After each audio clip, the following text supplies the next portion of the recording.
Welcome to this episode of the Million Dollar Mastermind, where we get real world insights on winning from people who have accomplished amazing things. I'm your host, Larry Weidel, and let's get going. I'm talking with Dennis Vaillant, and Dennis is in business a long time in marketing, sales, management, development, all over the country. And we were talking, he's right closing in on 100 offices. Is that right?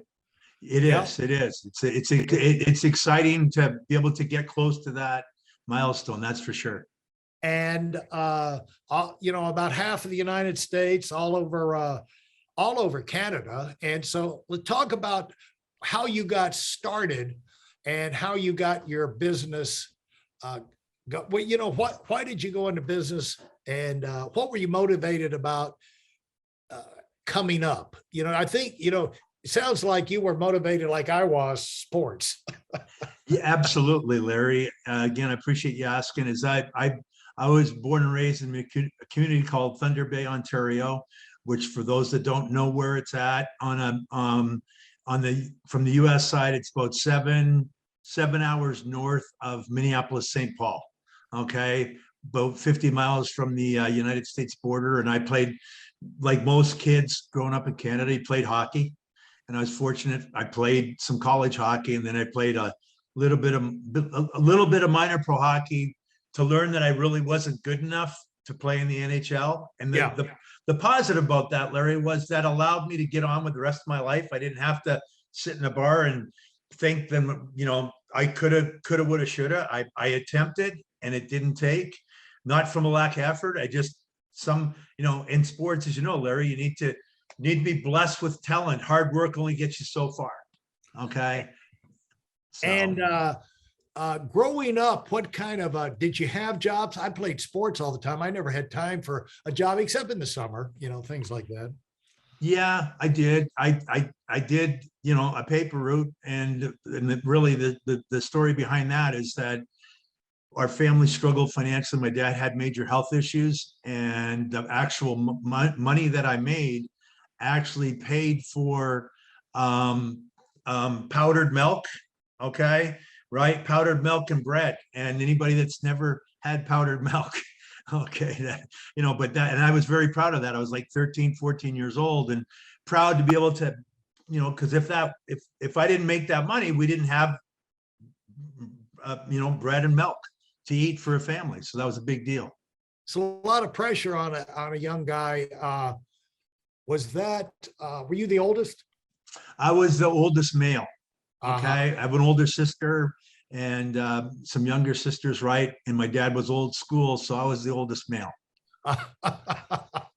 And so where did how quick was that transition early on? Because you're out there playing sports, you're carrying the world, except, competing, trying to get better, out with the guys, and then all of a sudden shift.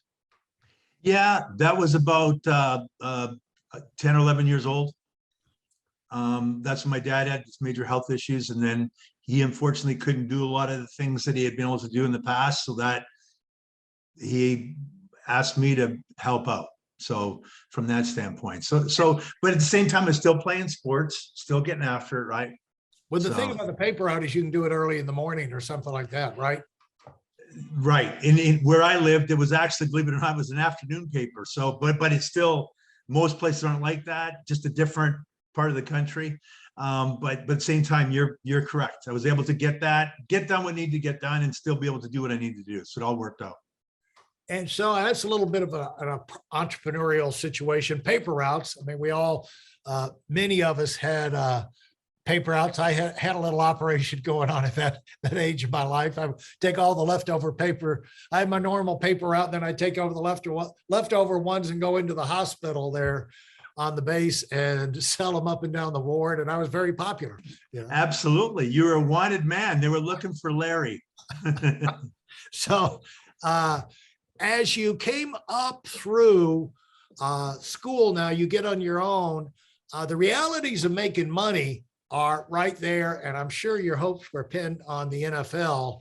But as soon as that, it's almost like the sooner you can get on with your life, the better to get what's going to be a real possibility in terms of making money, and what's a fantasy. The sooner you can get clear on that, the better, wouldn't you say? Very much so. Yeah. So when I finished I was fortunate, right? I got my university degree. And then, like I mentioned, I played a little bit of hockey, and then it was time to, quote unquote, right, get a real job.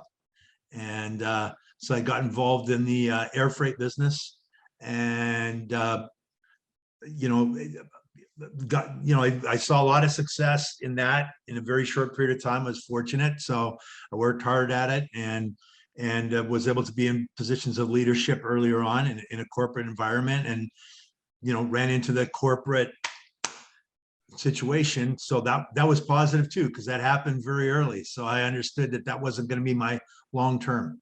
So how did you move up to the ranks? Talk about how you moved up, what you did that made you stand out. One of the things that is really occurred to me that I talk about and try and put in the spotlight with people lately is the fact that decisions you make drive your activity. We know that, but it's your activity that how you separate yourself from the pack. And it's the activity that's going on when nobody's watching.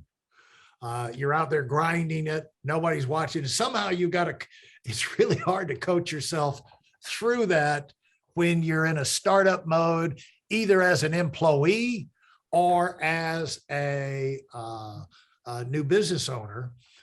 There's a lot, there's pressures everywhere. It's not easy to be an employee either. And so talk about when you got in there, how you established yourself and moved up through the ranks. You bet, Larry. Well, what I did do is I started my own personal self-development plan, right? Where I was reading books, read a lot of books, listening to tapes. Okay, this is my early 20s. Why did you do that? Now you're just working in a warehouse. And so what triggered you? Like, I'm working in a warehouse. I've just got a job, but I'm headed for bigger and better things. And I'm going to start a self-development program. I'm going to educate myself basically on what we're talking about right now. I'm going to educate myself on winning so I can set myself up with winning thought patterns, schedules, activity, things like that.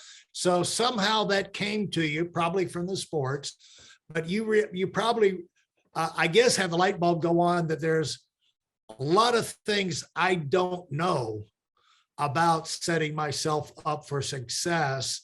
And so the quicker I can get that in my head, the better. What is that what drove you? Yeah, very much so. What I learned is the more that I thought I knew, the less I actually did know. Yeah. Okay. And right. And I also knew that success leaves clues, of course. And I know that when if you read about successful people, okay, then that's going to help inspire you. Number one, also at the same time, okay, right, that there's also certain things that they followed, or certain principles, right? So if I did the same things they did, okay, and applied those same principles, then why wouldn't I become successful? And it didn't matter what my background was, because the two greatest countries in the world, the United States and Canada. So you have that opportunity to be able to excel if you so make that choice, right? And so how did that evolve, and how did that go, and how did that translate into your performance at work, moving up through the ranks there, and basically hitting the ceiling on the possibilities in that situation? Pretty simply, I just outworked everybody else, as simple as it sounds, right? And I was in the air freight business, and I was in a sales position. Okay. So the simple thing is that not everybody in that business, I learned, actually worked that hard.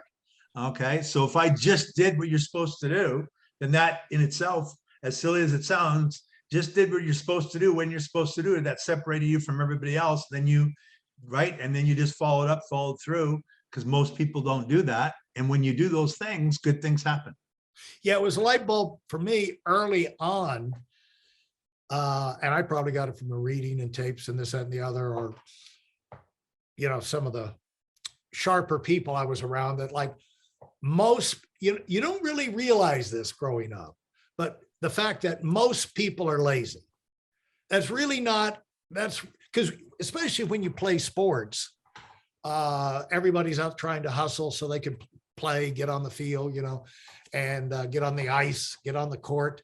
And so you don't run. Plus, you got a coach that's going to throw you off the team, if you don't hustle. So, when you're in that world, you expect hustle is expected.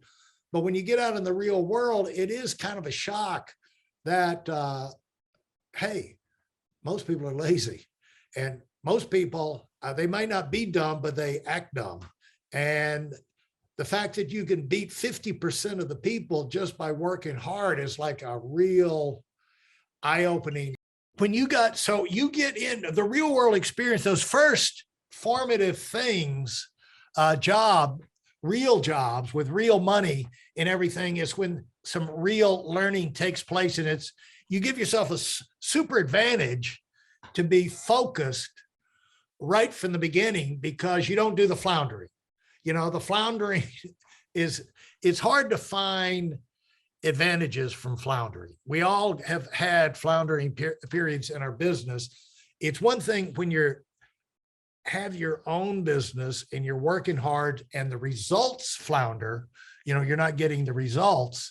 And you can say, well, I floundered for years. Yeah, but you were probably working harder than you ever had in your life. And that hard work behind the scenes that caused you to come out of that up and down period. But when you're an employee and you're just starting out, you can't, the floundering that comes from not working hard is not going to do anybody any good. And you have a real advantage of having that lesson that I got to find a way to make money, and I got to make myself stand out in the world. And if I get a job, I got to work hard. And so the whole idea of moving up was in your mind. What would you say is your number one motivation at that time of your life? Well, put it simply, was making money, because I didn't have any growing up. Yeah. And that, mine was, I wanted to make, early on, you're not at the point where you can say, well, I'm going to make millions by the time I'm 30 or 25. It's like some people have that, but I didn't have the exposures that caused me to do that. But one thing I very clearly, Dennis, and you probably relate to this, I very clearly wanted to make more than most, and I learned early on that the lowest paid people were treated the worst for some reason, and had the least respect. And I did make up my mind at 17 in a summer of part-time jobs in the hot summer up there in West Hampton Beach, Long Island, is like, carrying roofing up ladders in the hot sun over on the dune road and the beach. It did dawn on me, like, I don't care what I've got to do. I don't even know what I'm saying to myself. I don't care what I got to do, but I'm going to, go to school, get educated, do whatever. I'm going to do whatever it takes so I can be in any company among the highest paid, because that seems to be where the most fun is, basically the biggest rewards, and also the biggest respect. The good things go at the people at the top. So I don't know how you get to the top, but I had that, and it was just working like a dog that gave me that kind of insight. And so as you came into this thing, I didn't want to make all the money in the world, but I did want to make enough to provide for the family, have extras where you could accumulate money for a down payment on a nice home. And, it's obvious if you think about it early on, because we've got a lot of young people listening to these things, that it's going to take more money than you expect. And so don't take coupon thinking into your job, like I can get by on the coupons. No, you want to have an abundance, plug into, somebody's going to get the top jobs, it's crowded at the bottom, but there's room at the top, and I'm going to find my way to get up there. And so what what was the critical point that marked the ending of your first stage there of getting out of that? Because I'm sure you were good at it. It was kind of a secure situation, and there were some, benefits and all. But something happened where you bounced against the ceiling and said, "I got to move on." Yeah, that was a twofold thing, basically, right? And I I wanted to have my own business, okay, right? And I was looking for the right thing, and I didn't know exactly what it was, but I could tell you, like a lot of people, I could tell you what it wasn't going to be. Yeah. Okay, right? And that brings clarity in itself. And then I learned, I got involved in the financial services industry, and I learned a very key lesson into different financial service products and how they worked. Okay. And then I learned from my own family situation that my family had been disadvantaged, and especially the things that had happened with my family growing up. Okay. And that really opened my eyes. And I wanted to be able to educate others, okay, in a big way. In addition to that, okay, right, I saw an opportunity where I could be an entrepreneur, okay, myself personally, by teaching and educating and being able to be passionate about what I was doing and making an impact. And as exciting as that was, I could also teach, educate, and develop others that wanted to be entrepreneurs. Okay. And it wasn't solely based on what they used to do. It was more based on what's inside their heart and their passion for want to make an impact in their community. Yeah. And, usually when you find things, you're going to get a business of your own. You're either going to be making something or you're going to be offering some kind of service.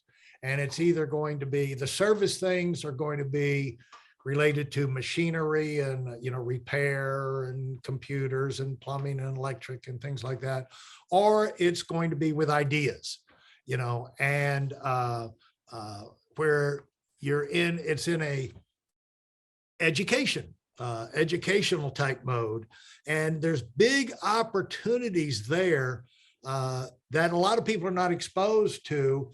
Was it a light bulb for you to realize that this could be a job? Well,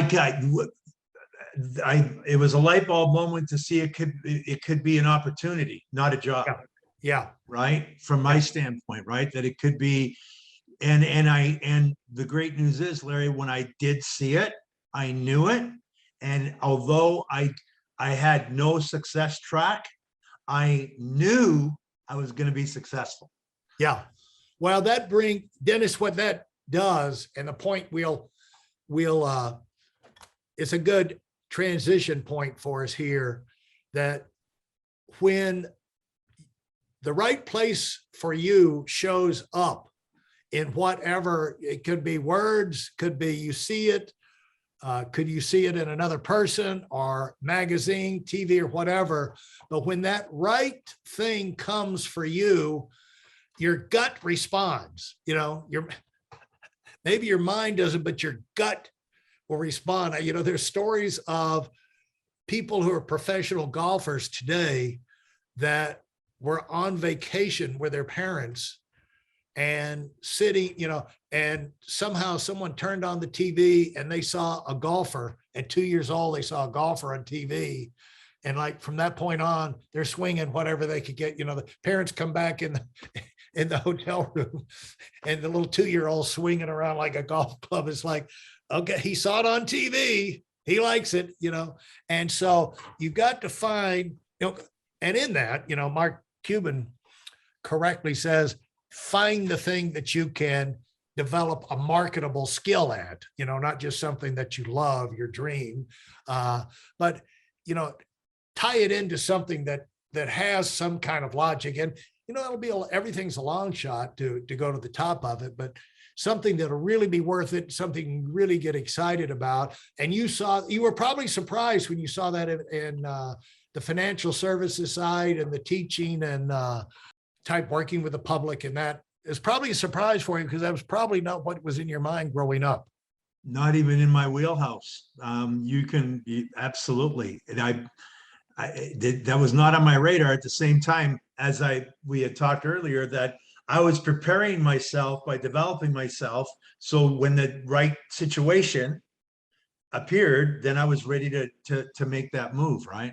Yeah, and that's the old Bobby Knight thing. Everybody has the will to win, but they don't have the will to prepare. And so you were doing a lot of the right things to put you in a position to where when you saw it, you got the go signal from your insides, and that's got to happen. You know, the one thing that we can end on is that's got to happen, folks, for you. You got to prepare in advance. You got to, you've got to get yourself thinking about possibilities. You got to be flexible and open-minded, but when that opportunity comes, it should speak to you. And but even then, it's only going to start to become a reality if you give it everything you've got. But you find you can't give it everything you got if it's not something that really lights a match inside of you. And that's what you're telling us that happened when you saw this thing. So thank you, Dennis, for that insight, because a lot of times people, what's interesting about this, Dennis, a lot of people grow up, they know what they want from the beginning and they have an idea. And, sometimes, the 2-year-old, 5-year-old, things occur to them. They come up with one thing, but some of us just grow up. We want to make money. We don't have any entrepreneurs in our family. And, like in my background, my father was Air Force. My uncles were farmers and appliance repairmen and mechanics and things like that. And they weren't running their own business. They're working for somebody else doing those kind of things. And so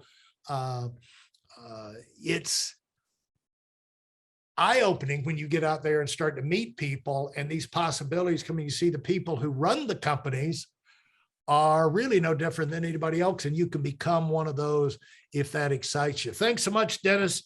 Great insight. Absolutely, Larry. That wraps up this episode. Consider leaving a rating and review if you like what you heard. In addition, I have a free video for you, and it contains my best insights from 20 years of running my own business and also coaching $1 million earners. You'll find it at whiteelonwinning.com/webinar. Thanks for listening, and do it big.